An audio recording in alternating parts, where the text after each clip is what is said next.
رحمة ربنا واسعة والله. يقولك لما فرعون كان بيغرق استغاث بسيدنا موسى 70 مرة، في كل لحظة وسيدنا موسى ما ردش عليه، نعيش بحبك تملأ قلوبنا فربنا بالسلام أوحى لموسى والإيمان. وقال له يا في موسى صمت الليل لقد استغاث بك 70 نجت مرة. راحتك قال له يا رب ده كان بيقول هو بنورك ربكم الأعلى. يا مصدر فرد عليه ربنا وقال له يا هادي يا موسى هل تعلم لو هو استغاث بيا مرة واحدة وعزتي وجلالي كنت رحمته من اللي هو فيه؟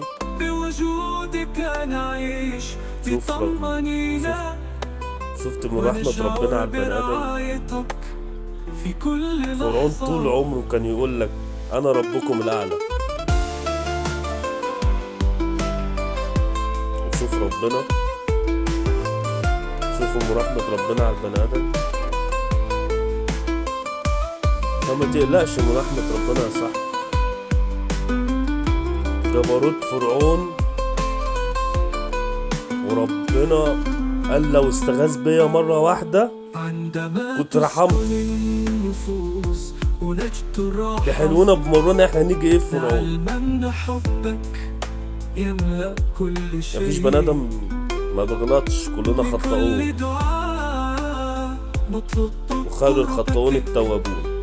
وانا مش قوي في الدين، بس على قد ما اقدر. لو بتعمل غلط راجع عنه، ولو بتعمل غلط قوم وصلي واستغفر ربنا. ادعيلي وادعيلك وادعي لأمة محمد جميعا. انت يقسم رحمة ربنا، ما تقولش انت فين، ما تقولش يا رب ايه اللي بيحصل لي ده، احنا احسن من غيرنا. صح، نحمد ربنا الحمد لله،